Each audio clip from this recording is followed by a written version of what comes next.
அருமையான கர்த்தருடைய பிள்ளைகளே, இந்த நாள் உங்களுக்கு ஆசீர்வாதமாக இருப்பதாக. ஒரு அருமையான வாக்குத்தத்த வசனத்தை நான் வாசிக்கிறேன். 91ஆம் சங்கீதம் 15வது வசனம். அவன் என்னை நோக்கி கூப்பிடுவான், நான் அவனுக்கு மறு உத்தரவு அருளிச் செய்வேன்.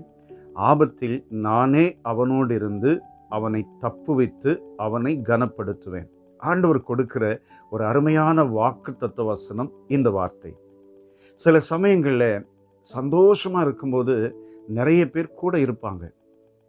நிறைய பேர் உறவினர்கள், நண்பர்கள் அப்படின்னு ஒரு பெரிய வட்டாரமே கூட இருக்கும்.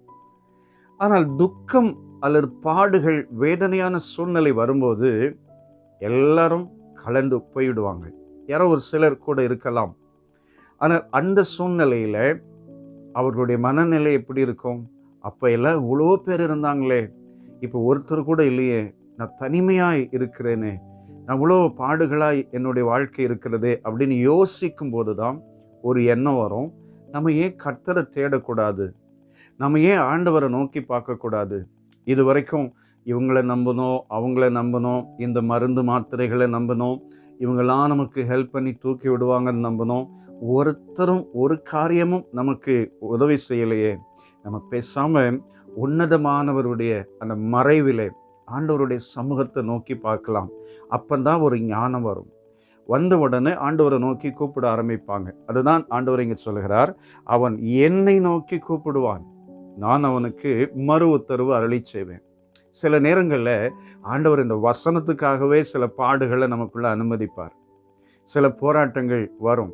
தாவீதுக்கு நிறைய போராட்டம் வரும்போதெல்லாம் கர்த்தரிடத்தில் தான் போனார்.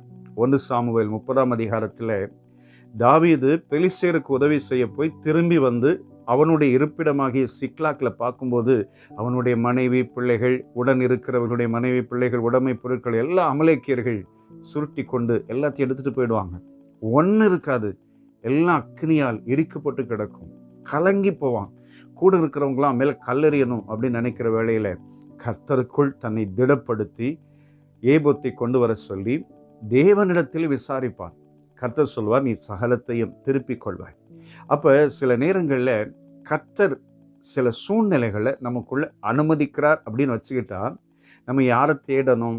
கர்த்தரை தான் தேடணும். இன்னைக்கு உங்கள் வாழ்க்கையில் நிறைய பிரச்சனைகள், போராட்டம், தனிமைகள், வியாதிகள், நிறைய சஞ்சலமான சூழ்நிலை இருக்கும். உசியா ராஜா செஞ்சது போல தன்னுடைய வியாதியில் பரிகாரிகளை தேடினானே ஒழிய கர்த்தரை தேடவில்லை அப்படின்னு தான் வசனத்தில் வாசிக்கிறோம். நாம் அப்படி செய்யாதபடிக்கு கர்த்தரை தேடுவோம். ஆபத்தில் அவரை தேட ஆரம்பிக்கலாம். அவன் என்னை நோக்கி கூப்பிடுவான். இந்த காலை நேரத்தில் ஆண்டவர் சொல்றாரு, மகளே மகனே, நீ என்னை நோக்கி கூப்பிடு, நான் உனக்கு அறியாததும் உனக்கு எட்டாததுமான பெரிய காரியங்களை நான் உனக்கு அறிவிப்பேன். நீ என்னை நோக்கி கூப்பிடும்போது நான் உன்னை தப்புவித்து, உன்னை ஆசீர்வதித்து, உன்னை உயர்த்தி, உன்னை கனப்படுத்துவேன். இந்த காலை நேரத்தில் என்ன சஞ்சலம், போராட்டங்கள், தனிமைகள், வேதனைகள், கலக்கங்கள், அது சரீரம் முழுவதும் இருக்கலாம். சிந்தனையிலே போராட்டம் இருக்கலாம், குடும்பத்தில் போராட்டம் இருக்கலாம். ஃபர்ஸ்ட் நம்ம ஆண்டவரை தேடுவோம். முதலாவது தேவனையும் அவருடைய ராஜ்யத்தையும் அவருடைய நீதியையும் தேடுவோம். நிச்சயம் ஆண்டவர் இயற்கைக்கு அப்பாற்பட்ட அற்புதம் செய்வார். யாரையும் பார்க்க வேண்டாம், கர்த்தரை பார்க்கலாம். என்னோடு சேர்ந்து தெய்வ சமூகத்தை நோக்கி பார்ப்பீர்களா? ஜெபிக்கலாமா? அன்பு நிறைந்த பிதாவே, உம்முடைய வசனத்தில் நாங்கள் வாசிக்கிறதுபடி அவன் என்னை நோக்கி கூப்பிடுவான் என்று ஒரு நம்பிக்கை நிறைந்த வார்த்தையை சொன்னீங்க. நாங்கள் உங்களை நோக்கி கூப்பிடுகிறோம்.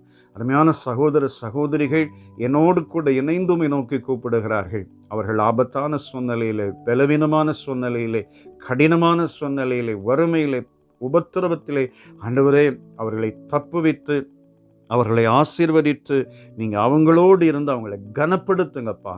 இந்த நாளில் அற்புதங்கள் நடக்கட்டும். இயேசு இரட்சகர் நாமத்தில் வேண்டிக் கொள்கிறோம் பிதாவே. ஆமென், ஆமென்.